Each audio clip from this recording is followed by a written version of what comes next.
என்னுடைய அன்பான சகோதர சகோதரிகள் அனைவருக்கும் என்னுடைய பணிவான வணக்கங்கள். இப்போ இந்த சினிமா எடுக்கிறாங்க இல்லையா? இந்த கதைகள் உருவாக்குறதே என்ன? மக்களுக்கு ஒரு மெசேஜ் சொல்லணும். இது போய் எல்லாருக்கும் போய் சேரணும்னு சில கதைகள் எடுப்பாங்க. அது அவார்டும் வாங்கும். அந்த மாரி விஷயங்கள்ல அந்த கதையில மெசேஜ வச்சு இந்த சமுதாயத்துக்கு சொல்லுவாங்க. அதுபோல தான் ஆதியில நம்ம பெரியவங்க தான் பெற்ற இன்பம் பெருக இவ்வையகம்னு நெனச்சதுனால தான், இந்த உலகத்துக்கு அவங்க கதை வாயிலா மெசேஜ நெறைய குடுத்துருக்காங்க. அந்த மெசேஜ் எப்படியாவது போய் எல்லாரையும் சேரணும். அது காதின் வழியா தான் கடத்தப்படணும் அந்த காலத்தில. அதனால அந்த கதைகள் வழியா சொல்லுவாங்க.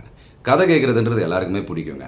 நம்ம குழந்தை பருவம் தான் இப்பயும் தொடர்ந்துட்டு இருக்கும். ஏன்னா குழந்தையில செஞ்ச சில காரியங்கள்லாம் இப்பவும் செய்றதுக்கு நமக்கு பிடிக்கும். அதனால கதை கேட்கிறது நமக்கு ரொம்ப பிடிக்கும். ஸோ, இப்போ நான் உங்களுக்கு ஒரு கதை சொல்லப் போறேன். இந்த கதையின் வாயிலா அந்த மெசேஜ் உங்களுக்கு நிச்சயமா புரியும். இந்த வீடியோவ முழுசா பாருங்க. ஸ்கிப் பண்ணாம பாருங்க. புதுசா பார்க்குறவங்க சப்ஸ்கிரைப் பண்ணிக்கங்க.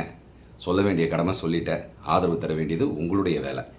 அதேபோல இந்த வீடியோ உங்களுக்கு சரியான மெசேஜ் குடுத்து, உங்களை சரியான பாதையில் வழிநடத்தினால், அதுக்கு ஒரு லைக் போடவும் மறந்துடாதீங்க. சரி, கதைய பார்க்கலாம்.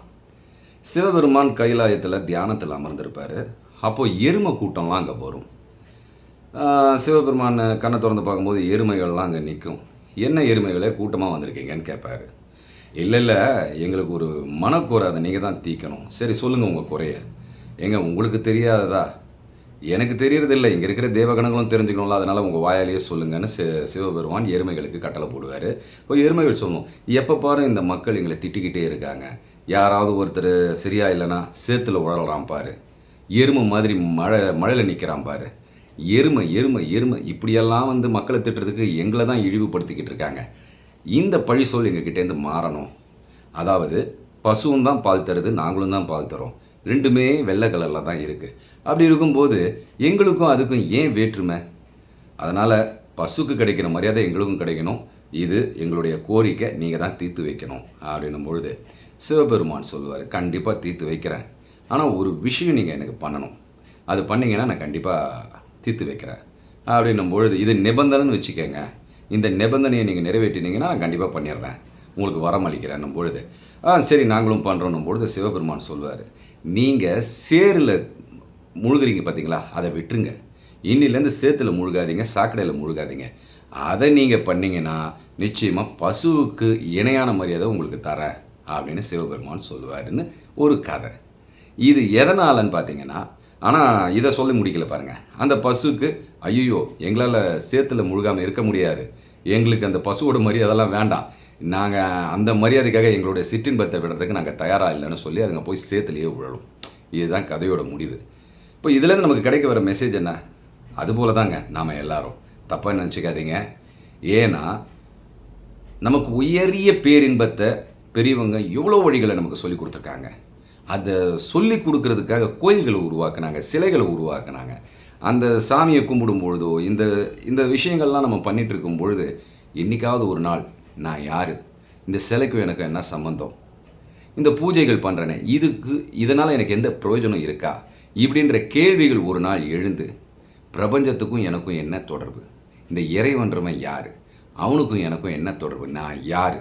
அப்படிப்பட்ட கேள்விகள் வரணுன்றதுக்காக தான் பெரியவங்க இது போன்ற நல்ல நல்ல விஷயங்கள நமக்கு சொல்லியிருக்காங்க. ஏன்னா, பக்குவம் பெறாத மனதுக்கு உடனடியா போய் வெட்ட வெளிய தியானம் பண்ணுனா பண்ண முடியாது.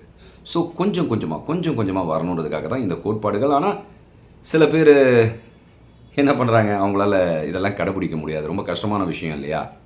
"எங்களுக்கு இந்த உலக வாழ்க்கையே போதும். இதுவே போதும். நாங்க திரும்ப இன்னொரு ஜென்மம் எடுத்துக்கிறோம். எங்களுக்கு ஒண்ணும் பிரச்சனை கிடையாது. கஷ்டம் வந்தாலும் சரி, நஷ்டம் வந்தாலும் சரி, நாங்க பாட்டுக்கு வாழ்ந்துக்கிறோம். இதுதான் எங்களுக்கு உலகம்.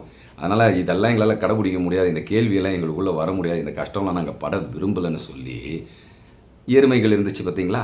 அதுபோலயே நான் சேத்துலயே உழலன்னு சொல்லி, இந்த மாற்றம் அடையக்கூடிய உலகத்திலேயே வாழணும்னு முடிவு பண்ணிட்டாங்க. அதனால தான் பகுத்தறிவுன்ற பேர்ல சில கேள்விகள்லாம் கேட்பாங்க.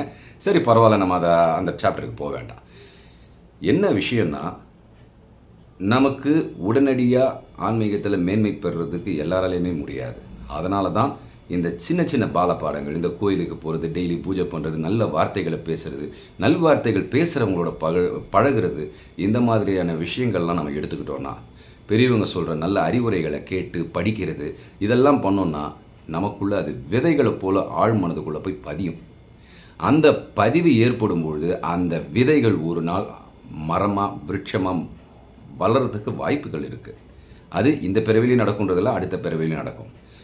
ஸோ நாம் இந்த விதைகளை முதல்ல நம்ம மனதுக்குள்ளே தூவணும். அதுக்கான இந்த வழிகள் தான் இந்த மாதிரியான விஷயங்கள்லாம். அதனால் இதை கேட்டு நம்ம ஆன்மீக பாதையில் வெற்றி நடப்பு விடுவோம். நன்றி, வணக்கம். அடுத்த வீடியோவில் சந்திக்கிறேன்.